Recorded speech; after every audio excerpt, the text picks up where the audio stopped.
श्री गणेशाय नमः। अथ कार्तिक महात्म्य, तीसरा अध्याय। सत्यभामा बोली, हे भगवान, आप काल स्वरूप हैं और काल के संपूर्ण भाग समान हैं, तब फिर कार्तिक मास ही क्यों श्रेष्ठ है? हे देव, सब तिथियों में एकादशी और सब महीनों में कार्तिक का महीना ही आपको प्रिय है।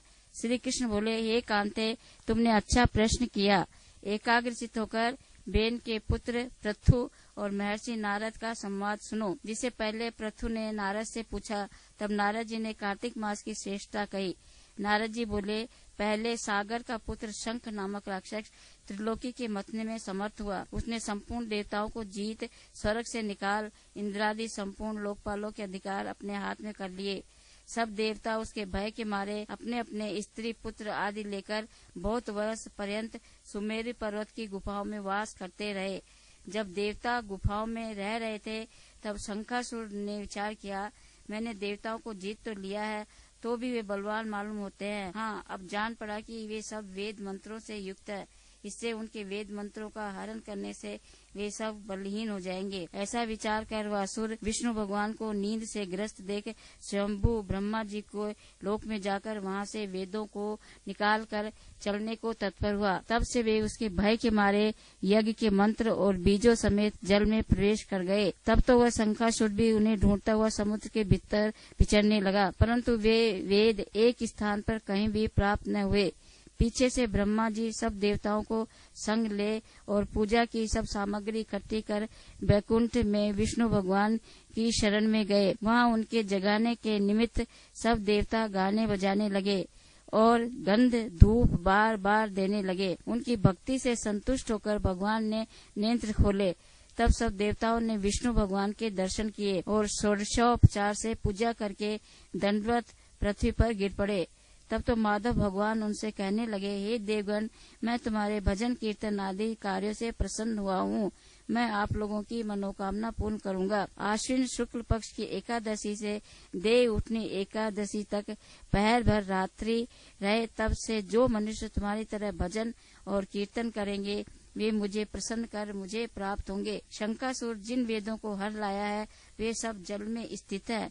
उन्हें मैं शंखासुर को मारकर लाऊंगा। अब से बीज मंत्र समेत सब वेद प्रति वर्ष कार्तिक के महीने में सदा जल में निवास करेंगे। मत्स्य रूप धारण कर मैं जल में जाता हूँ।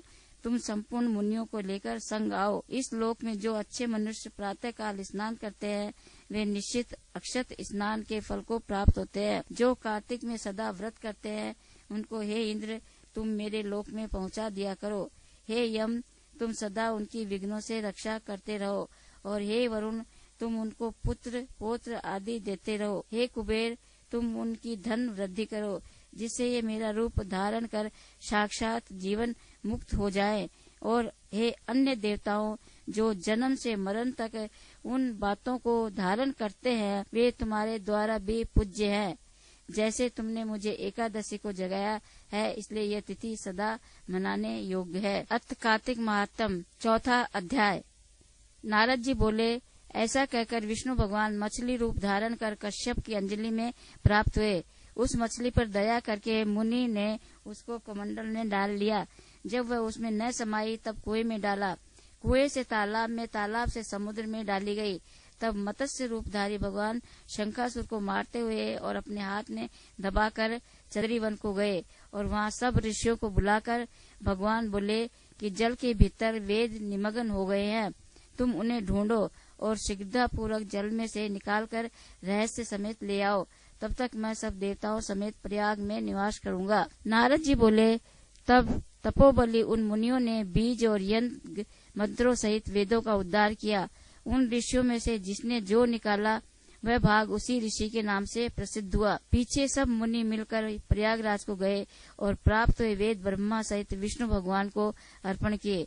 संपूर्ण वेदों को पाकर ब्रह्मा जी ने प्रसन्न हो देव और ऋषियों सहित अश्वमेघ यज्ञ किया। यज्ञ के अंत में देवता गंधर्व पन्नग घुरक पृथ्वी पर दंडवत कर प्रार्थना करने लगे। देवता बोले, हे देवाधिदेव, हमारी विज्ञप्ति श्रवण करो।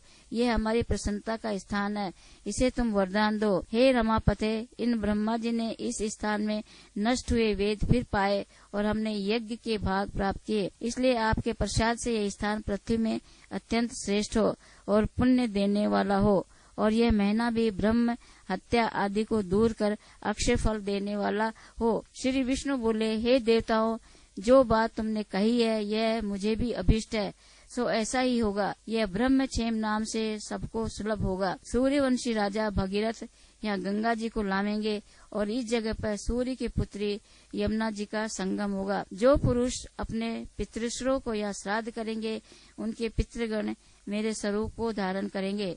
मकर संक्रांति माघ मास में प्रातः काल स्नान करने से उनके दर्शन मात्र से संपूर्ण पाप ऐसे नष्ट हो जाते हैं जैसे सूर्य से अंधेरे का नाश हो जाता है, और उनको मैं सालोक के सामीप्य और सारूप्य इन तीनों प्रकार की मुक्ति क्रम से देता हूँ। हे मुनीश्वरों, मैं स्वर्ग रूप से बद्रीवन में सदैव निवास करता हूँ। जो फल और स्थान 100 वर्ष में मिलता है वह तुमको एक दिन में ही प्राप्त होएगा। उस स्थान के दर्शन करने वाले मनुष्य जीवन मुक्त हो जाते हैं। सूत जी बोले, विष्णु देवताओं से ऐसा कहकर ब्रह्मा जी सहित अवही अंतर्ध्यान हो गए और इंद्रातिक देवता भी अंशों से यहाँ रहकर अंतर्ध्यान हो गए। जो मनुष्य शुद्ध चित्त से इस पवित्र कथा को सुनते हैं, उनको प्रयागराज और बद्रीवन में जाने का फल मिलता है। 5वां अध्याय। पृथु बोले, हे मुनि, तुमने कार्तिक का महाफल वर्णन किया है, अब महीनों के स्नान की विधि और नियम कहिए।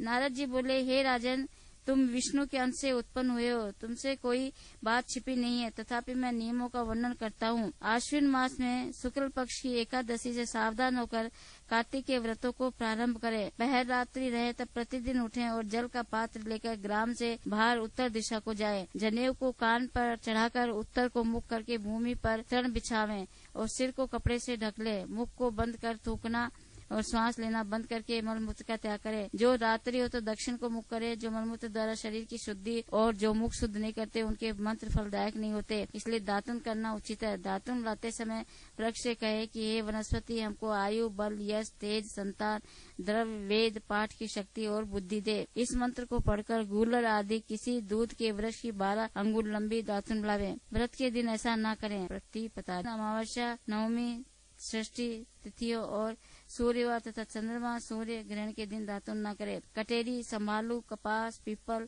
वट, अरंड और गंधीन वृक्षों की दातुन न करे। तदंतर विष्णु और शिव के मंदिर में प्रसन्नता और विधि पूर्वक पुष्प, गंध, तांबूल ले जाएं। वहाँ भगवान की पाद्यादि से स्तुति करके नमस्कार करें और भजन गावें। देवालय में भजन कीर्तन करने वाले विष्णु स्वरूप होते हैं। जैसे सतयुग आदि में तप, यज्ञ, दान आदि भगवान को तुष्टि देने वाले हैं, वैसे ही कलयुग में भक्ति पूर्वक भजन कीर्तन मोक्ष से देने वाले होते हैं। नारद जी बोले, सिरस, धतूरा, कटेर, मल्लिका, सेमर, आक, कनेर के फूल तथा अक्षतों से विष्णु की पूजा नहीं होती। जयकुंद, सिरस, चमेली, मालती, केतकी आदि के फूलों से सूर्य की पूजा लक्ष्मी चाहने वालों को करना उचित नहीं है। यथा योग्य विधि से देवताओं की पूजा करके भगवान से क्षमा प्रार्थना करें कि हे सुरेश्वर, हे देव, मैंने जो मंत्रहीन भक्ति की और क्रियाहीन पूजन किया है वह परिपूर्ण हुए। फिर प्रदक्षिणा करके दंडवत करे, फिर क्षमा प्रार्थना करके गान करके समाप्त करे। जो कार्तिक की रात्रि में विधि पूर्वक विष्णु और शिव का पूजन करते हैं, वे अपने पूर्वजों सहित निष्पाप वैकुंठ को चले जाते हैं। 6वां अध्याय। नारद जी बोले, 2 घड़ी रात रह जाए तब उठकर तिल, कुशा, अक्षत, फूल, धूप, दीप आदि लेकर पवित्र होकर किसी नदी, तालाब, कुआं आदि जलाशय पर जाएं। मनुष्य की बनाई हुई नहर आदि तथा देवताओं की बनाई हुई नदियों में व संगम में स्नान करने से 10 गुना फल है, तीर्थ में उसका दुगना। विष्णु का स्मरण करके स्नान का संकल्प कर तीर्थ तथा देवता आदि को क्रम से अर्घ्यादि दे और कहे कि हे ऋषिकेश, इस मेरे अर्घ्य को ग्रहण करिए, आपको नमस्कार है। बैकुंठ में, प्रयाग में अथवा बद्रिकाश में, जहाँ मुनि, वेद और वैज्ञों सहित जहाँ 3 प्रकार से विष्णु ने पद स्थापित किया है, वहाँ सब देवताओं हमारी रक्षा करें। हे कृष्ण, कार्तिक मास में देव अर्घ्य को ग्रहण कीजिए। भागीरथी, विष्णु, शिव, सूर्य आदि को नमस्कार करके जल में घुसें और नाभि पर्यंत जल में घुसकर विधि पूर्वक स्नान करें। गृहस्थी तिल और आंवले का चूर्ण मलकर स्नान करे। विधवा स्त्री और सन्यासी तुलसी की जड़ की मिट्टी लगाकर स्नान करे, परंतु सप्तमी, अमावस्या, द्वितीया और त्रयोदशी इन तिथियों में आंवला और तिल न लगावें। स्नान मंत्र भक्ति भावना। जिन प्रभु ने देवताओं के कार्य के निमित्त रूप धारण किया था, वे कृपा करके मुझे पवित्र करें। विष्णु की आज्ञा से इंद्र सहित सब देवता कार्तिक के व्रत करने वालों की रक्षा करें। व्रती मनुष्य इस प्रकार स्नान करके हाथ में पवित्री धारण कर देव, ऋषि और पितरों का तर्पण करे। कार्तिक के महीने में तर्पण में जितने तिल होते हैं, उतने वर्ष पितर स्वर्ग में वास करते हैं। तदंतर जल में से निकलकर पवित्र वस्त्र धारण कर प्रातः काल के कर्मों को समाप्त कर हरि भगवान का अर्चन करे। तीर्थ और देवताओं का स्मरण करके भक्ति पूर्वक गंध, पुष्प और फलों से अर्घ्य प्रदान करें। तब वेद पाठी ब्राह्मणों का पूजन करे। ब्राह्मण विष्णु रूप हैं, इसलिए अपने कल्याण चाहने वाले कदापि इनका अपमान और विरोध न करें। फिर हरि की प्यारी तुलसी जी की पूजा कर परिक्रमा दे, नमस्कार करे और कहे कि देवताओं ने प्रथम तुम्हें बनाया, मुनियों ने पूजा है, सो तुम मेरे पाप को हरण करो। भक्ति पूर्वोक्त विधियों को करने वाला नारायण की सालोक्यता को प्राप्त होता है। रोग और पातकों का नाश करने वाला, उत्तम बुद्धि, पुत्र और धन तथा मुक्ति के देने वाले विष्णु भगवान के प्यारे कार्तिक के व्रतों के सिवा दूसरे व्रत उत्तम नहीं है। 7वां अध्याय। नारद जी बोले, हे महाराज, कार्तिक व्रत धारण करने वाले मनुष्य के नियम संक्षेप में सुना। सब प्रकार के आमिष, मांस, शहद, राई तथा नशा करने वाली वस्तुओं का परित्याग कर दे। पराया अन्न, परद्रोह, विदेश गमन, बिना तीर्थ के अन्य स्थान में रहना छोड़ देवें तथा देवता, वेद, ब्राह्मण, गुरु, गौ, वृत्ति, स्त्री, राजा और बड़ों की निंदा त्याग देवें। दाल, तिल, तेल, खरीदा हुआ पकवान, भाव और शब्द से दूषित वस्तुओं को छोड़ दे। जीवधारी का मांस, चूना, जबीरा का फल, मसूर, बासी अन्न न खावें। बकरी, भैंस, गौ के दूध के सिवा अन्य दूध तथा ब्राह्मणों से खरीदा हुआ रस, पृथ्वी से पैदा हुआ नमक, ये सब भी छोड़ दे। तांबे के पात्र में रखा हुआ पंचगव्य, पोखर का जल और अपने आप पकाया हुआ अन्न मांस के तुल्य कहा है। तथा कार्तिक व्रती ब्रह्मचर्य से रहे, पृथ्वी पर शयन करे, पत्तों पर खाए और चौथे पहर भोजन करे। नरक 14 को तेल लगाए।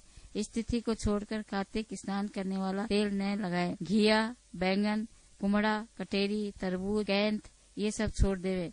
शिवद्रोही और वेद से विपरीत चलने वालों से संभाषण न करे तथा उपरोक्त मनुष्य और कौओं के देखे अन्न को तथा दोबारा पकाए हुए और दग्ध अन्न को न खाए। विष्णु भगवान की प्रसन्नता के लिए सामर्थ्य भर चंद्रायणी व्रतों को करे। क्रम से काशी फल, कटेरी, नई मूली, नारियल, तरबूज, आंवला, घिया, परवल, बेर, बैंगन, लौकी और तुलसी इसके शाक को प्रतिपदादि तिथियों में त्याग देवें।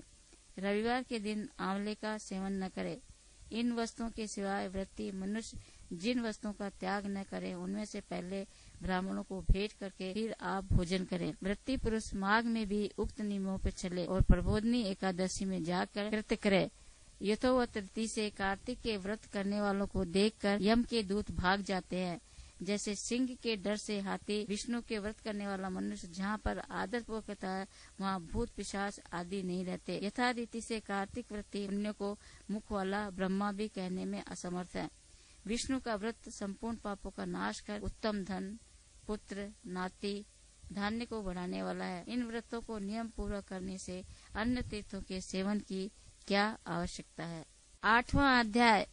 नारद जी बोले, हे राजन, अब मैं कार्तिक के व्रतों का संक्षेप में उद्यापन सुनाता हूँ। व्रत पूरा होने के फल और विष्णु भगवान की प्रसन्नता के लिए कार्तिक शुक्ला चतुर्दशी को उद्यापन करें। तुलसी के ऊपर चारों द्वार का मंडप बनाकर तोरण बंधनवार बांधकर फूल और चमर से सजावें और चारों द्वार पर मिट्टी के बने पुण्यशील, सुशील, जय और विजय द्वारपालों का पूजन करें और तुलसी के पास 4 रंगों से सुशोभित सर्वतोभद्र चक्र बनावें।